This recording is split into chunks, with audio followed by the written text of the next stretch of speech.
মুসল্লিয়ান কেরাম,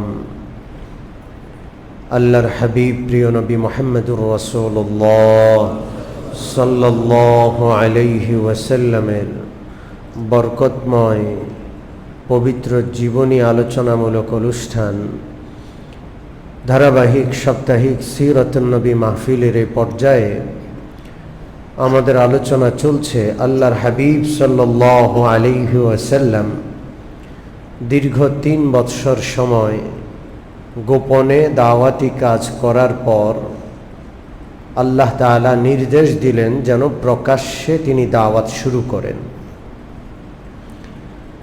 মহান আল্লাহ রাব্বুল আলামিনের নির্দেশ অনুযায়ী প্রিয় নবী প্রকাশ্যে দাওয়াত দেওয়া শুরু করলেন।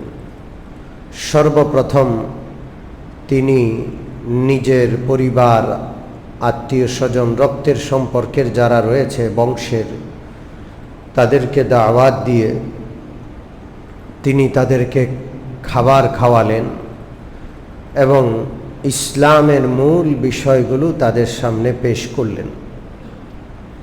সর্বপ্রথম অস্বীকারী হলো আল্লাহর রসুল সাল্লাল্লাহু আলাইহি ওয়াসাল্লামের আপন চাচা আবু লাহাব। চূড়ান্তভাবে প্রকাশ্যে সকলের সামনে আল্লাহর হাবিব সাল্লাল্লাহু আলাইহি ওয়াসাল্লামের সাথে চরম দুর্ব্যবহার করল এবং আল্লাহর হাবিব সাল্লাল্লাহু আলাইহি ওয়াসাল্লামকে অভিশাপ দিল, বদদোয়া দিল। এর জবাবে খুদ আল্লাহ রাব্বুল আলামিন আবু লাহাব সম্পর্কে পবিত্র কোরআনের একটি সূরা নাযিল করলেন, সূরাতুল লাহাব। গত আলোচনায় আমরা সূরাতুল লাহাব সম্পর্কে আলোচনা করেছি। তিনি প্রকাশ্যে দাওয়াত দেওয়া শুরু করলেন তখন একটু আধটু সমালোচনা, একটু আধটু তির্যক দৃষ্টিতে তার দিকে তাকানো শুরু হলো। বিশেষ করে যখন তিনি তাদের মূর্তি পূজার বিপক্ষে কথা বলা শুরু করলেন, তখন তাদের খুব গায়ে লেগে গেল। তারা যেই মূর্তিগুলোকে সম্মান করে, খোদার আসনে আসীন করে, যাদেরকে মাথা নত করে সেজদা করে, পুজো করে, নিজের সমস্ত কামনা বাসনা তাদের সামনে পেশ করে তাদের কাছ থেকে সাহায্য প্রার্থনা করে, এবং শুধু তারা নয়, শত বৎসর, হাজার বৎসর যাবৎ তাদের বাপদাদা বংশানুক্রমে সকলেই এই মূর্তিগুলোর পূজা করে আসছে। এখন হঠাৎ করে মুহাম্মদুর রাসূলুল্লাহ সাল্লাল্লাহু আলাইহি ওয়াসাল্লাম সেই মূর্তিগুলোর সমালোচনা শুরু করলেন। এটা তারা বিলকুল সইতে পারল না। এই জন্য আল্লাহ রসুল সাল্লাল্লাহু আলাইহি ওয়াসাল্লামের সিরাত, তার জীবনী আলোচনা যে কিতাবগুলো রয়েছে, প্রত্যেকটা কিতাবে এই বিষয়টি আছে যে মক্কার কাফেররা রাসূলুল্লাহর বিপক্ষে তেলে বেগুনে তখনই জ্বলে উঠল যখন আল্লাহ রসুল সাল্লাল্লাহু আলাইহি ওয়াসাল্লাম তারা যে মূর্তিগুলোর পূজা করত সেগুলোর বিরুদ্ধে আলোচনা শুরু করলেন। সম্মানিত মুসল্লিয়ানে কেরাম, একত্ববাদের আলোচনা ততক্ষণ পর্যন্ত পূর্ণতা লাভ করবে না যতক্ষণ না শিরকের ব্যাপারে আলোচনা না করা হয়। তাওহীদের আলোচনা ততক্ষণ পর্যন্ত পূর্ণ হবে না যতক্ষণ না শিরকের সম্পর্কে আলোচনা না করা হবে। এই জন্য আমাদের কালিমাতে সর্বপ্রথম শিরকের ব্যাপারে নিষেধাজ্ঞা রয়েছে, লা ইলাহা, কোনো মাবুদ নাই। সমস্ত মাবুদগুলোকে আগে অস্বীকার করতে হয়, এরপর যখন অন্তর গায়রুল্লাহ থেকে খালি হয়ে যাবে তখন ইল্লাল্লাহ, অর্থাৎ আমার অন্তরে একমাত্র একজনকে জায়গা দিলাম, তিনি হলেন কে? আল্লাহ। এই জন্য তাওহীদের আলোচনায় শিরকের ব্যাপারে সতর্ক করতেই হবে। আল্লাহ রসুল সাল্লাল্লাহু আলাইহি ওয়াসাল্লাম যখনই তাদের মূর্তিগুলোর ব্যাপারে আলোচনা শুরু করলেন, মূর্তিগুলোর সাথে রাসূলুল্লাহ সম্পর্ক ছিন্ন করার ঘোষণা দিলেন। শুধু আল্লাহ রসুল নয়, যারা আল্লাহ রসুলের হাতে হাত দিয়ে মুসলমান হলেন সকলেই মূর্তিগুলোর সমালোচনা করে এবং আল্লাহ তাআলাও সমালোচনা করেছেন। পবিত্র কোরআন ব্যাপী মূর্তিগুলোর সম্পর্কে বিভিন্ন আলোচনা রয়েছে। وَإِنْ يَسْلُبْهُمُ الذُّبَابُ شَيْئًا لَا يَسْتَنْقِذُوهُ مِنْهُ ضَعُفَ الطَّالِبُ وَالْمَطْلُوبُ। আল্লাহ রাব্বুল আলামিন বলছেন, এরা যে মূর্তিগুলোর পূজা করে, যাদের সামনে খাবার পরিবেশন করে, ওই খাবার যদি মশা মাছি নিয়ে যায়, এই মূর্তিগুলোর এই ক্ষমতা নাই ওই মশা মাছি থেকে তার খাবারটা কেড়ে হেফাজত করবে, রাখবে, এই ক্ষমতাও তাদের নাই। এইভাবে আল্লাহ তাআলাও সমালোচনা করেছেন। তো আল্লাহ রসুল সাল্লাল্লাহু আলাইহি ওয়াসাল্লাম যখন মূর্তিগুলোর সম্পর্কে আলোচনা করলেন, তখনই তারা তেলে বেগুনে জ্বলে উঠল। মানুষের নিয়ম হলো, মানুষ যেটা দীর্ঘদিন যাবৎ পালন করে আসছে, সেটা ন্যায় আর অন্যায় সেটা অনেক সময় বিবেচনা করে না। এর বিরুদ্ধে কেউ কথা বললেই তার বিপক্ষে তারা উত্তেজিত হয়ে যায়, ক্ষেপে যায়। আল্লাহ রসুলের ব্যাপারেও এমনটা ঘটল। শুধু আল্লাহর হাবিব সাল্লাল্লাহু আলাইহি ওয়াসাল্লাম নন, যত নবী এসেছেন, বিশেষ করে পবিত্র কোরআনে হযরত ইব্রাহিম আলাইহিস সালাতু ওয়াস সালামের ব্যাপারে আলোচনা রয়েছে। قد كانت لكم أسوة حسنة في إبراهيم والذين معه। আল্লাহ বলছেন, তোমাদের জন্য হযরত ইব্রাহিম আলাইহিস সালাতু ওয়াস সালাম এবং তার সাথে যারা ঈমানদার ছিলেন তাদের মধ্যে তোমাদের জন্য অনুসরণীয় বিষয় রয়েছে। কি অনুসরণীয়? إذ قالوا لقومهم إنا براء منكم ومما تعبدون من دون الله। হযরত ইব্রাহিম আলাইহিস সালাতু ওয়াস সালাম প্রকাশ্যে ঘোষণা করলেন, ও আমার বাবা আযার, ও আমার পাড়া প্রতিবেশী আত্মীয় স্বজন, তোমরা যাদের ইবাদত করো ওদের সাথে আমাদের কোনো সম্পর্ক নাই। ইন্না বুরাআউ মিম্মা তা'বুদুনা মিন দুনিল্লাহ কাফারনা বিকুম। তোমরা ওদেরকে চরম পরম বিশ্বাস করো, আমরা তো ওদের সমস্ত ক্ষমতাকে অস্বীকার করি। হযরত ইব্রাহিম এই ঘোষণা করে দিয়েছিলেন, কাফারনা বিকুম ওয়া বাদা বাইনানা ওয়া বাইনাকুমুল আদাওয়াতু ওয়াল বাগদা। আমরা ওগুলোকে অস্বীকার করি এবং তোমরা যদি এদের পূজা করো তোমাদের সাথে আমাদের চিরশত্রুতা। যতদিন ফিরে না আসবা তোমরা আমাদের বন্ধু নও, হতে পারো বাবা, হতে পারো ভাই, হতে পারো আপনজন, রক্তের সম্পর্কের আত্মীয়, কিন্তু সম্পর্ক ছিন্ন তোমাদের সাথে। এই কথা হযরত ইব্রাহিম ঘোষণা করলেন। অর্থাৎ আপনি ঈমানও রাখবেন, পাশাপাশি কুফুরের ধারণাও লালন করবেন, কুফুরের সাথে আপোষ করে চলবেন, এটা চলবে না, এটা ইসলাম সমর্থন করে না।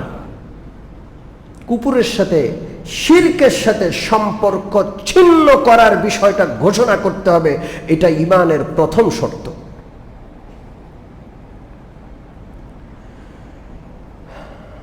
সম্মানিত মুসল্লিয়ানে কেরাম, এই জন্য ঈমানের সম্পর্ক শুধু মহাব্বতের সাথে না, ঈমানের দুইটা অংশ, একটা হলো বন্ধুত্ব, আরেকটা হলো শত্রুতা। যারা আল্লাহকে বিশ্বাস করে তাদের সাথে বন্ধুত্ব, যারা আল্লাহকে অবিশ্বাস করে তাদের সাথে অন্তর থেকে শত্রুতা। হ্যাঁ, তাদের হিতাকাঙ্ক্ষী আমরা তাদেরকে দাওয়াত দিব, তাদেরকে ইসলামের পক্ষে আনার চেষ্টা করব, কিন্তু কুফুরকে ঘৃণা করি, কাফেরকেও আমরা কুফুরের কারণে ঘৃণা করতে হবে। এটা আল্লাহ রসুলের সাহাবাদের আদর্শ। খোদ আল্লাহ এই সম্পর্কে এটা অনুসরণীয়, এই বিষয়টা আল্লাহ প্রশংসা করে পবিত্র কোরআনে বর্ণনা করেছেন। মুহাম্মাদুর রাসূলুল্লাহ ওয়াল্লাযীনা মাআহু আশিদ্দাউ আলাল কুফফারি রুহামাউ বাইনাহুম। আল্লাহ রাব্বুল আলামিন বলেন, মুহাম্মদ সাল্লাল্লাহু আলাইহি ওয়াসাল্লাম হলেন আল্লাহর রাসূল, তার সাথী সঙ্গী যারা সাহাবারা রয়েছেন তাদের বড় একটা গুণ হলো আশিদ্দাউ আলাল কুফার, কাফেরদের ব্যাপারে তারা কঠোর। রুহামাউ বাইনাহুম, নিজেদের ব্যাপারে তারা খুব দয়াশীল, খুব মায়াবী, একে অপরের জন্য জান দিয়ে দেয়, কিন্তু কাফেরদের ব্যাপারে কঠোর।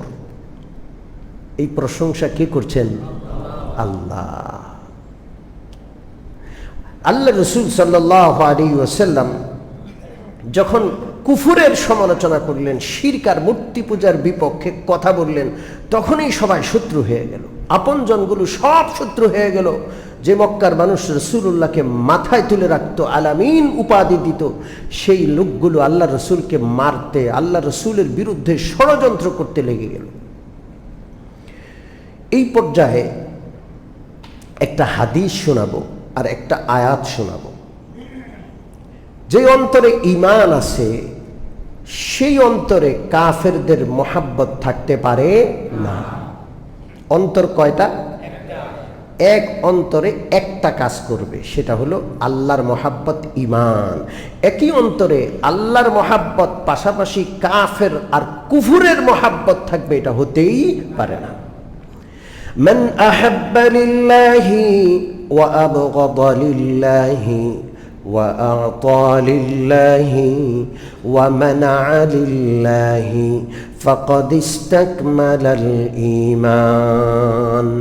আল্লাহ রাসূল বলেন, যে ব্যক্তি আল্লাহর জন্য কাউকে ভালোবাসবে, আল্লাহর জন্য কারো প্রতি শত্রুতা পোষণ করবে, আল্লাহর জন্য কাউকে দিবে, আল্লাহর জন্যই কাউকে দেওয়া থেকে বিরত থাকবে, আল্লাহ রসুল বলেন তার ঈমান পূর্ণ হয়ে গেল।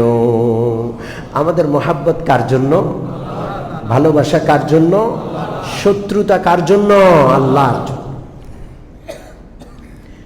মা জাআলাল্লাহু লিরাজুলিন মিন কলবাইনি ফি জাওফি। আল্লাহ রাব্বুল আলামিন বলেন, কারো বুকের ভিতরে আল্লাহ দুইটা অন্তঃকরণ দেন নাই। অন্তর কয়টা? জোরে বলেন, কয়টা? একটা অন্তর। এক অন্তরে ঈমানও থাকবে, কুফুরও থাকবে, হতেই পারে না। ঈমান আছে, কুফুরের অস্তিত্ব থাকবে না। কুফুর আছে, ওই ঈমান যদি কুফুরের সাথে মিশ্রিত হয়, আল্লাহর কাছে সেই ঈমানের কোনো মূল্য নাই। পরিষ্কার কথা। আল্লাহ রসুলের শত্রু হয়ে গেল সবাই। আল্লাহর হাবিব সাল্লাল্লাহু আলাইহি ওয়াসাল্লাম দাওয়াতি কাজ চালিয়ে যাচ্ছেন। এখানে আরেকটা আয়াত বলতে মনে চাচ্ছে, সেটা হলো কোরআন এবং সুন্নাহ, ঈমান, এটা হলো একটা বস্তু, এটার মধ্যে ভাগ হয় না। কি হয় না? জোরে বলেন, ভাগ হয় না। ঈমানদার হতে হলে পূর্ণ কোরআনটাকে বিশ্বাস করতে হবে। আপনি কিছু বিশ্বাস করলেন, কিছু পালন করলেন, কিছু মানলেন, কিছু মানলেন না, এই যে বিভাজন, ঈমানের মধ্যে বিভাজন নাই, ইসলামে বিভাজন নাই। এই জন্য সূরা বাকারা আছে, আফাতুমিনুনা বিবাদিল কিতাবি ওয়া তাকফুরুনা বিবাদ। তোমরা কোরআন তথা আল্লাহর পাঠানো কিতাবের কিছু অংশকে বিশ্বাস করবে, কিছু অংশকে অবিশ্বাস করবে, এটা হতেই পারে না। যদি এমনটা করো, ফামা জাযাউ মান ইয়াফআলু যালিকা মিনকুম ইল্লা খিজিয়ুন ফিল হায়াতিদ দুনিয়া। যদি কোনো ব্যক্তি বা কোনো জাতি এমনটা করে, কোরআন বা আল্লাহর কিতাবের কিছু অংশ মানে, কিছু অংশ মানে না, তাহলে দুনিয়াতে তাদের কপালে লাঞ্ছনা, গঞ্জনা, অপদস্থতা ছাড়া আর কিছুই জুটবে না। কে বলেন? আজকে আমাদের এই দুর্দশা কেন? বিশ্বব্যাপী মুসলমানদের সংখ্যা কত বেশি! পৃথিবীর ইতিহাসের যে কোনো সময়ের তুলনায় মুসলমানদের সংখ্যা এখন বেশি না কম? মুসলমানদের শিক্ষা দীক্ষা, মুসলমানদের রাষ্ট্র, এগুলো কম না বেশি? সব সময়ের তুলনায় বেশি।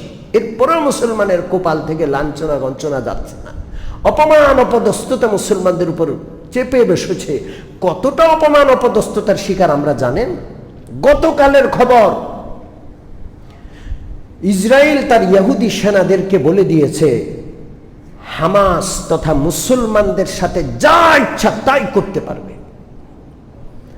এই জন্য ইসরায়েলি সেনারা মুসলিম রমণীদেরকে ধরে গণধর্ষণ করছে, আর ইসরায়েল রাষ্ট্রীয়ভাবে সেটাতে বৈধতা দিয়ে দিচ্ছে। আমার বোন, আমার আদরের মেয়ে কন্যা, আমার স্ত্রীর দিকে কেউ চোখ তুলে তাকাইলে তো আমি তার চোখ উঠিয়ে ফেলবো। আমার মধ্যে এতটা আত্মমর্যাদাবোধ কাজ করে। ফিলিস্তিনের ওই ইমানদার বোনটা কি আমার বোন না? আমরা সারা পৃথিবীর 200 কোটি মুসলমান কিভাবে শুয়ে আছি? কতটা অপমান অপদস্থতার শিকার আমরা। এটা চেপে বসেছে আমাদের উপর, কারণ আল্লাহর অসংখ্য বিধান আমরা বাদ দিয়ে দিয়েছি। বললে আরো নারাজ হয়, বললে বিরক্ত হয়, হুজুর এত বলে কেন?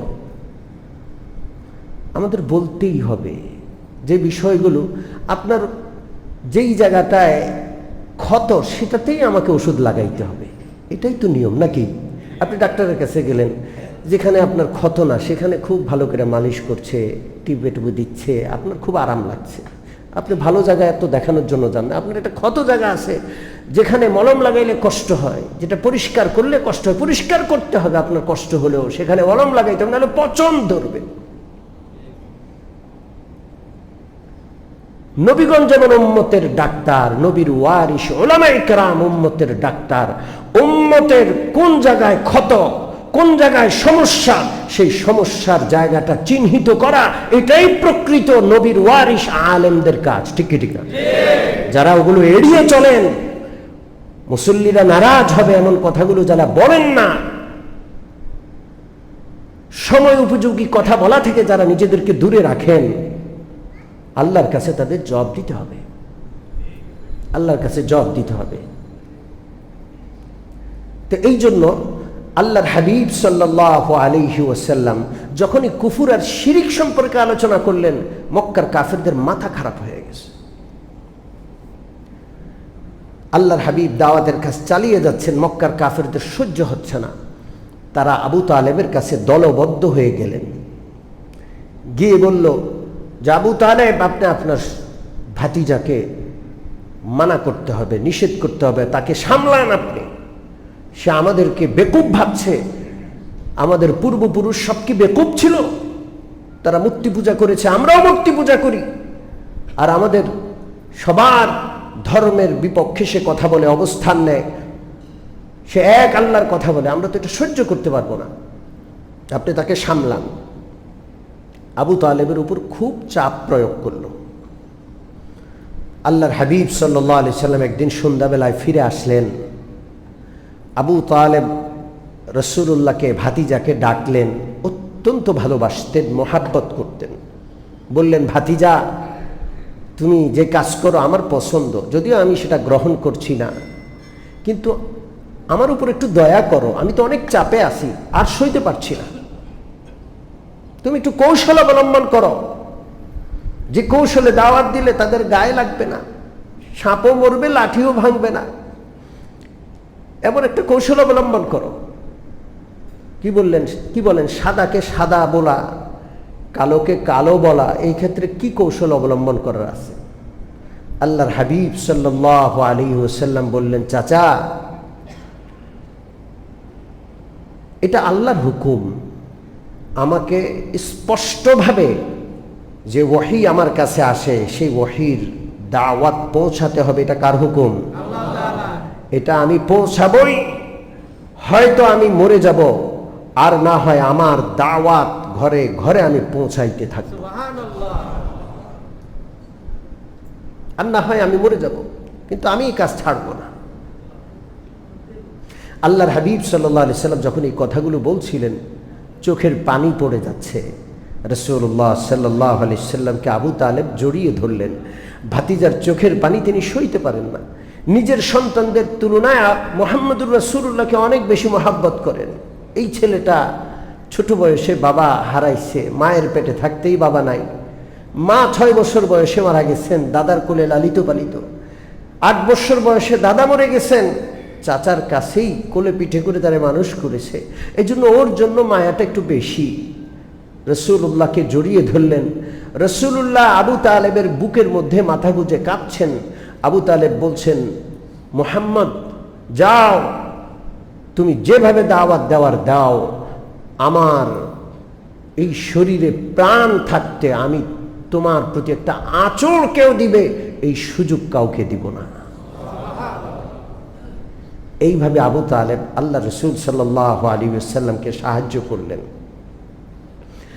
সম্মানিত মুসল্লিয়ানে কেরাম, আল্লাহ রসুল সাল্লাল্লাহু আলাইহি ওয়াসাল্লামের যে সংকল্প, সেটা উলামায়ে কেরামের হওয়া লাগবে। দ্বীনের দাওয়াতি কাজ যারা করে তাদের ওই রকমের সংকল্প হওয়া লাগবে। ইয়া বামোরা ইয়া নায়াবম জুস্তজুই মিকুনম, ইয়া বামোরা ইয়া নায়াবম জুস্তজুই মিকুনম, হাসিলায়াদ ইয়া নায়ায়াদ আরজুয়ে মিকুনম। আমার লক্ষ্য পানে আমাকে পৌঁছতেই হবে। আল্লাহ যেই দায়িত্ব দিয়েছেন সেটা আমাকে পালন করতেই হবে। কে খুশি হইল, কে নাখুশ হইল, কে রাজি থাকলো, কে নারাজ হইল, সেটা দেখলে আমার চলবে না। দস্তজ তলব নদারম তকার মন বরায়াদ, যা যা রসদ বজানা ইয়া জাজেতন বরায়াত। আমাকে আমার লক্ষ্য পানে পৌঁছতে হবে।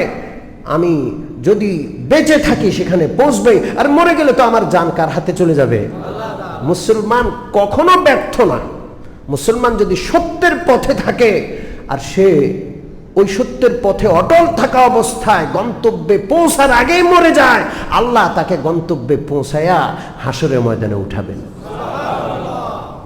এই জন্য হাদিসে আছে, কেউ হজ করতে রওনা করলো, পথে মারা গেল, আল্লাহ তাকে কিয়ামতে হাজী হিসেবে উত্তোলন করবেন।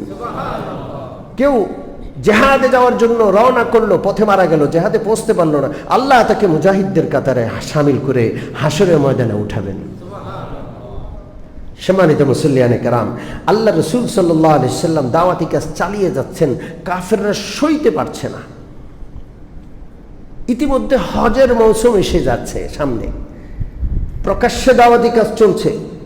এখন হজের মৌসুমে লক্ষ লক্ষ লোক সারা পৃথিবী থেকে মক্কায় আসে।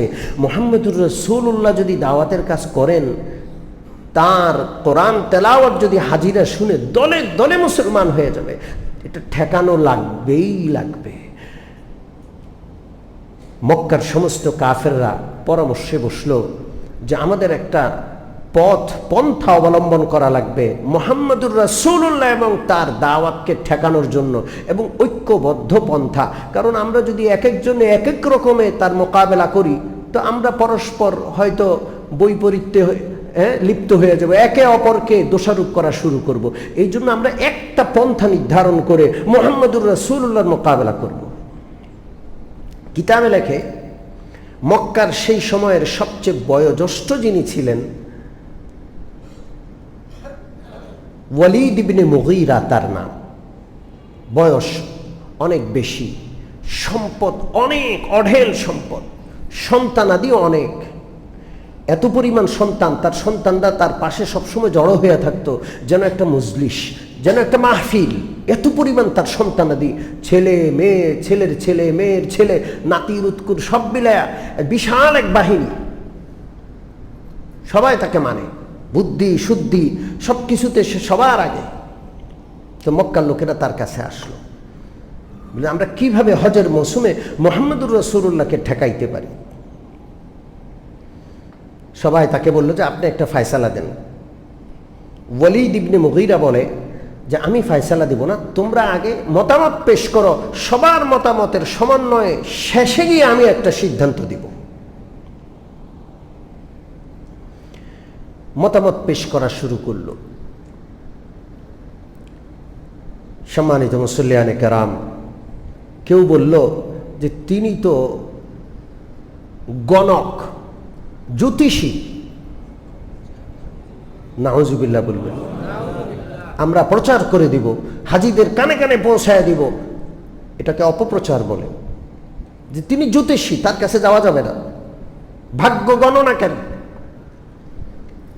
ওয়ালিদ ইবনে মুগীরা সকলের মুরব্বী, সকলের নেতা, চিৎকার করে বললেন, হাজার হাজার জ্যোতিষী আমি দেখেছি, মুহাম্মাদুর রাসূলুল্লাহ কোনো জ্যোতিষী নন।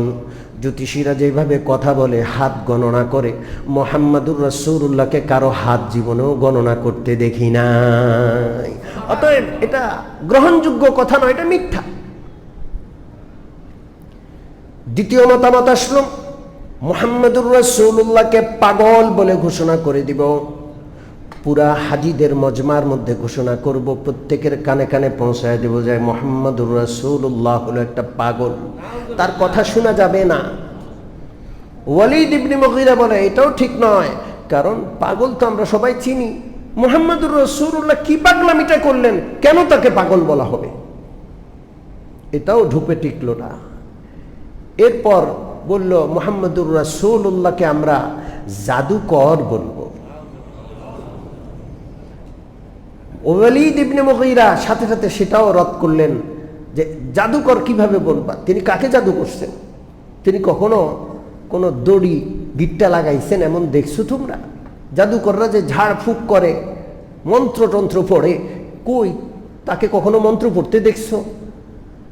কয় তার কোরআন যে পড়ে, কয় এটা কি মন্ত্র? এটা তো একটা আজব রকমের একটা সাহিত্যিক গ্রন্থ, এটা কোনো মানুষের কালাম নয়, মানুষের লেখা নয়, এটা কার কথা? আল্লাহ। এখন সব কথা রদ হয়ে গেল, সবাই চুপচাপ বসে আছে যে কিভাবে এটার মোকাবেলা করা যায়।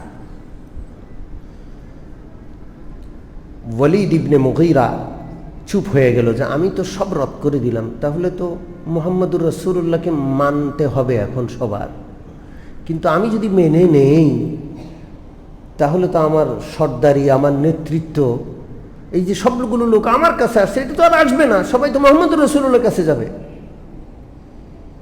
তখন সে মাথা নিচু করে চিন্তা করলো, আবার মাথা উঠাইল, নিজে খুব চিন্তা করছে, কপাল বটে বটে দেখাইল, মুখ ভেসকে দেখাইল যে আমি খুব চিন্তা করছি, বিষয়টা নিয়ে আমি খুব ভাবছি, এরকমের একটা ভাব দেখাইয়া পবিত্র কোরআনে আছে 16টা আয়াত তার সম্পর্কে নাযিল হয়েছে। এই অভিশপ্ত ব্যক্তি সম্পর্কে সূরাতুল মুদ্দাসসিরের কয়টা আয়াত নাযিল হয়েছে? 16টা আয়াত। ভ্রুকুঞ্চিত করলো, মুখটাকে একটু ভেসকি মারলো, যেন তো তিনি অনেক পেরেশান, অনেক চিন্তা করে তিনি একটা সিদ্ধান্ত দিচ্ছেন। মন্ত্রী, এমপি যারা বড় বড় পদে আছে, অনেক সময় বিভিন্ন ভাব ধরে না, দেখছেন আপনারা ভাব ধরতে? আল্লাহু আকবার। এরকম একটা ভাব ধরে শেষ পর্যন্ত বলল, ঠিক আছে একটা কথা বলা যায়, সেটা হলো তিনি জাদুকর। তো সবাই বলল জাদুকর, এই মুহূর্তেই তো আপনি বললেন জাদুকর নন, আবার জাদুকর কিভাবে বললেন, বা এটা কি যুক্তি? বলে জাদুকর এই হিসাবে বলা যায় যে তার কাছে এমন কিছু কথা আছে, বাণী আছে, যে বাণীগুলো শুনলে নিজের বাপদাদার ধর্ম ত্যাগ করে আরেক ধর্ম, আরেক মতবাদ অবলম্বন করে, মা বাবা, সন্তান সন্ততি, আত্মীয় স্বজন, পাড়া প্রতিবেশী সকলের সাথে তার সম্পর্ক ছিন্ন হইয়া সে ভিন্ন রকমের একটা জীবন ধারণ করে। কথা কি বুঝতে পারছেন? কথা বুঝতে পারছেন? অর্থাৎ তার কথা শুনে যারা কালমা পড়ে, তারা নিজের বাপদাদার ধর্ম ত্যাগ করে তার ধর্মে দীক্ষিত হয়, মা বাবার সাথে সম্পর্ক ছিন্ন হয়, পাড়া প্রতিবেশী আত্মীয় স্বজনদের সাথে সম্পর্ক ছিন্ন হয়, সবার সাথে সম্পর্ক ছিন্ন হয়ে সে আলাদা হয়ে যায়। তো সবাই বলল হ্যাঁ ঠিক আছে, আপনার এই পরামর্শ ঠিক আছে। হজের মৌসুম আসলো, পাড়ায় পাড়ায় প্রত্যেক এলাকায় ভাগ ভাগ হইয়া সবাই মুহাম্মাদুর রাসূলুল্লাহর বিপক্ষে অপপ্রচার করছে। ও মুমিন মুসলমান, ইসলামের বিরুদ্ধে, মুসলমানদের বিরুদ্ধে ইসলামের প্রত্যেকটা বিধান নিয়ে অপপ্রচার করা, এটা কি শুধু সেই যুগে ছিল না, এখনো আছে? আছে না নাই? ইসলামের শত্রুরা খুব সজাগ। হযরত তুফাইল ইবনে আমর দাউসি রাদিয়াল্লাহু তাআলা আনহুর ঘটনা আপনাদেরকে শোনাবো। প্রথমে এই কথা বলি, হাজার অপপ্রচার করলেও আল্লাহ রাব্বুল আলামিন ইসলামের আলোকে প্রজ্বলিত করতে চান, সেই আলোকে কেউ ফুৎকা দিয়ে নিভাইতে পারবে? জোরে বলেন, পারবে? এত অপপ্রচারের মধ্যেও বিশ্বব্যাপী গত প্রায় 2 যুগ বা এর চেয়ে বেশি সময় ধরে গোটা বিশ্বের পরাশক্তিগুলো ইসলামের বিপক্ষে হাজার অপপ্রচার চালাচ্ছে। মুসলমানদেরকে উগ্রবাদী বলছে, জঙ্গি বলছে, ইসলামের কথা বললেই তাকে সাজা দিচ্ছে। আমাদের দেশগুলোতে মুসলিম শাসকরাও তাদের দেওয়া সমস্ত প্রেসক্রিপশনগুলো বাস্তবায়ন করছে, করার ক্ষেত্রে কোনো কার্পণ্য করে নাই। ঠিক কি ঠিক না? কত জঙ্গি নাটক আমরা দেখেছি। এত কিছুর পরেও আপনি কি জানেন পৃথিবীর সবচাইতে বেশি প্রচার প্রসার, সবচাইতে বেশি অগ্রসরমান ধর্ম হলো ইসলাম। প্রতি 6 জন ধর্মান্তরিত হলে, বিবিসির জরিপ বলছে আপনাদেরকে, প্রতি 6 জন মানুষ ধর্মান্তরিত হচ্ছে, এই 6 জনের 4 জন ইসলাম ধর্মে দীক্ষিত হচ্ছে। বিবিসির জরিপ। পশ্চিমা রাষ্ট্র যেখান থেকে সারা পৃথিবীব্যাপী ইসলামের বিরুদ্ধে অপপ্রচার চালানো হচ্ছে, ওই রাষ্ট্রগুলোতে সবচেয়ে বেশি মানুষ মুসলমান হয়ে যাচ্ছে। কারণ ইসলামের আলো কে জ্বালান? হযরত তুফাইল ইবনে আমর দাউসি রাদিয়াল্লাহু আনহু মক্কায় আসলেন। আসার সাথে তিনি দাউস গোত্রের বড় নেতা, নাম করা, সারা আরবে তাকে চিনে। যখন মক্কা শরীফে তিনি আসলেন, যেহেতু সম্মানিত মানুষ, মক্কাবাসীর পক্ষ থেকে, মক্কার নেতাদের পক্ষ থেকে তার জন্য মেহমানদারির আয়োজন, রাষ্ট্রীয় মেহমানের মতো করে তাকে সম্মান দিয়ে সবাই রাখলেন। সাথে সাথে সতর্ক করে দেওয়া হলো, এখানে একজন মানুষ আছে মুহাম্মদ, যার নাম মস্ত বড় জাদুকর। তার কথা যদি কারো কানে যায়, তার মা বাবার সাথে তার সম্পর্ক ছিন্ন হয়ে যায়, সন্তানদের সাথে সম্পর্ক ছিন্ন হয়ে যায়, স্ত্রীর সাথে স্বামীর সম্পর্ক ছিন্ন হয়ে যায়। খবরদার, তোমার কানে ইচ্ছায় অনিচ্ছায় যেন সেই মুহাম্মদ নামক ব্যক্তি, যিনি জাদুকর, তার কথা যেন না পৌঁছে, কোনোভাবেই তোমার কানে যেন তার কথা আওয়াজ না পৌঁছে। তুফাইল ইবনে আমর দাউসি বলেন, সবাই আমাকে সতর্ক করেছে, আমি তো ভয় পেয়ে গেলাম, সর্বনাশ, কোন মুসিবতে পড়লাম। এরকম জানলে তো মক্কায় আসতামই না, এত ভয়ঙ্কর ভাইরাস মক্কায় আছে, কানে দিয়ে গেলেই সব শেষ। আপনারা কি জানেন ভাইরাস একটার পর একটা কি আসছে? এখন নতুন এক ভাইরাস, কি জানি নাম, হ্যাঁ, আজব মাংকি পক্স না কি জানি। আল্লাহ তাআলা আমাদেরকে হেফাজত করে। তুফাইল ইবনে আমর দাউসি বলেন, ভয়ে আমার অবস্থা খারাপ, আতঙ্কে, কোন মুসিবতে পড়ি, ভাইরাসে না আক্রান্ত হয়ে যাই। তো তুফাইল ইবনে আমর দাউসি বলেন, আমার 2 কানে আমি তুলা দিয়ে দিলাম। কি দিয়ে দিলাম? তুলা দিয়ে দিলাম। যখনই আমার বাসস্থান থেকে আমি মক্কায় পবিত্র কাবা ঘরের আশেপাশে আসতাম, তখন তুলা ভরে আসতাম, যেন অনিচ্ছাতেও কোনো শব্দ, কোনো বাক্য আমার কানে না পৌঁছে। মানুষ আমাকে দেখে হাসতো, আর আমার নাম পড়ে গেল জুলকুতনাইন, অর্থাৎ 2 কান ঢিবা দেওয়া ব্যক্তি, কানে ঢিবা দিয়ে দিছে। কয়েকদিন মক্কায় কাবা ঘরের পাশে এসে দেখলাম যে একটা সুন্দর সুদর্শন মানুষ কাবা ঘরের পাশে দাঁড়াইয়া নামাজ পড়ছে। এত সুন্দর তার নামাজের ধরন, আমার চোখ পড়তে, কান আওয়াজ শুনছি না, দৃষ্টি পড়তেই মন্ত্রমুগ্ধের মতো আমি তাকায় রইলাম যে এই লোকটা হাজারো মানুষের ভিড়ে কি করছেন, তিনি আলাদা কিছু একটা করছেন, ব্যতিক্রম ধর্মী কোনো একটা কিছু পালন করছেন। চেহারা দেখে আমি মুগ্ধ হয়ে গেলাম। আমি তার কথা শুনবো না, কারো কথাই শুনবো না, কিন্তু আল্লাহ আমাকে শোনাবেন। আমি আস্তে আস্তে করে তার পাশে এসে দাঁড়ালাম। দেখি যে তিনি বিড়বিড় করে নামাজে কি জানি তেলাওয়াত করেন।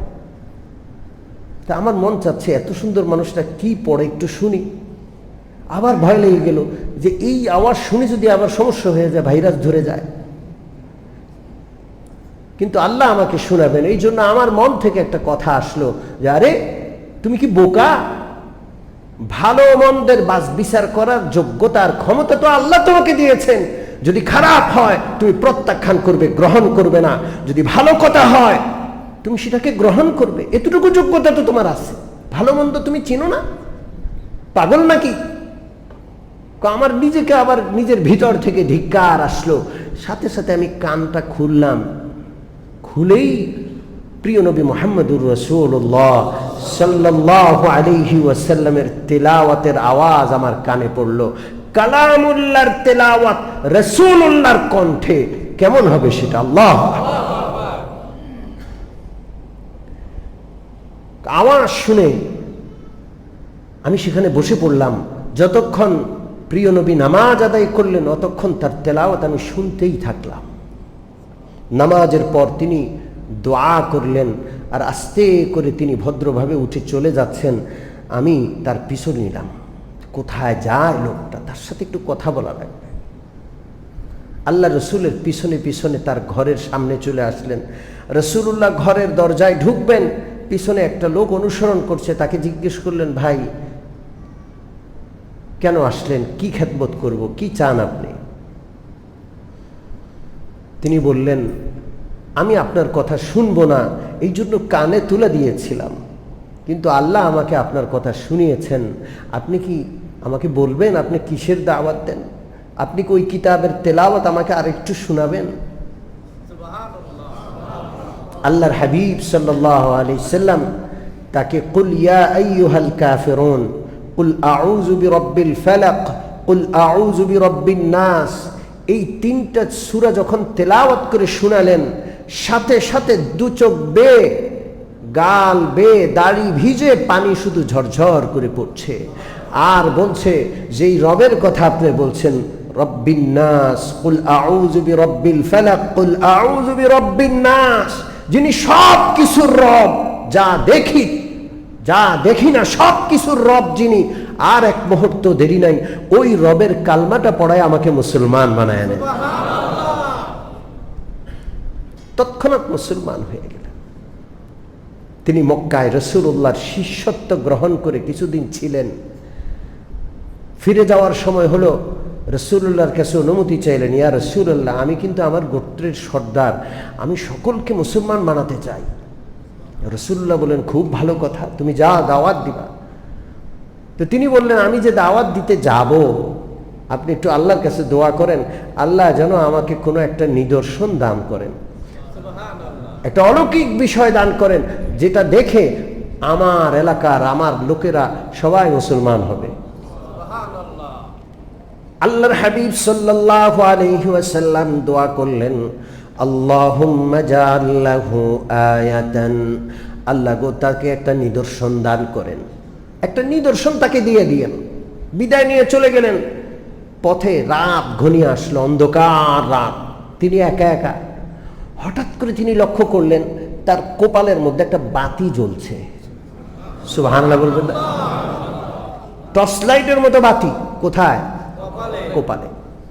তিনি বুঝে ফেললেন এই আলো নিশ্চয়ই রাসূলুল্লাহর দোয়ায় নিদর্শন হিসেবে আল্লাহ আমাকে দান করেছেন। হঠাৎ করে তার মনে পড়লো, হায় হায়, কপালের মধ্যে বাতি, যদি আমার গোত্রের লোকেরা এই নিদর্শন দেখে বুঝতে না পারে আর মনে করে ওর চেহারা বিকৃত হয়ে গেছে, উল্টা বুঝতে তো সমস্যা।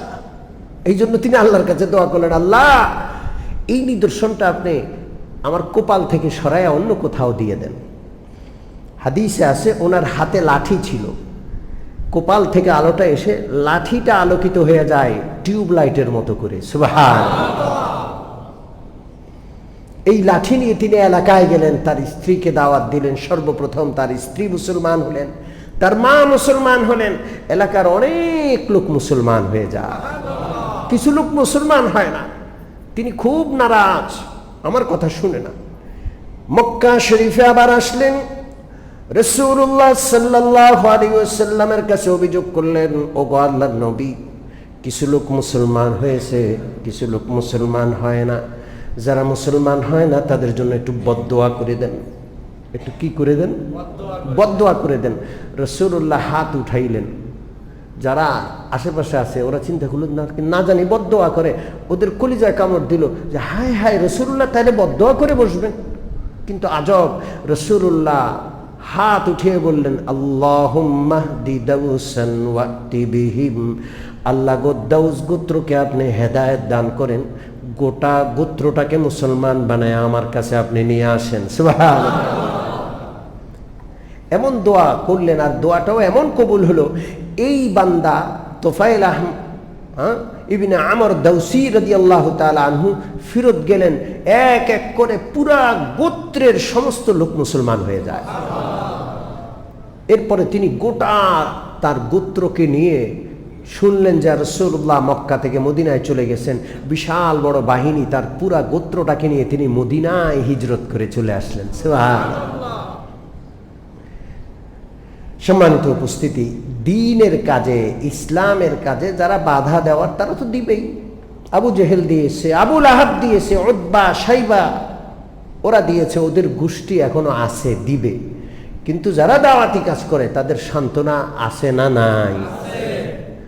আল্লাহ তাআলা তার নূরকে প্রজ্বলিত করবেন, এটা কার ওয়াদা? আল্লাহর ওয়াদা। আল্লাহ যেন আমাদেরকে আল্লাহ রসুল সাল্লাল্লাহু আলাইহি সাল্লামের জীবনের এই সমস্ত ঘটনা থেকে শিক্ষা নেওয়ার এবং ইসলামের দাওয়াতি কাজে নিজেকে আত্মনিয়োগ করার তৌফিক দান করেন। আমিন ওয়া আখিরু দাওয়ানা।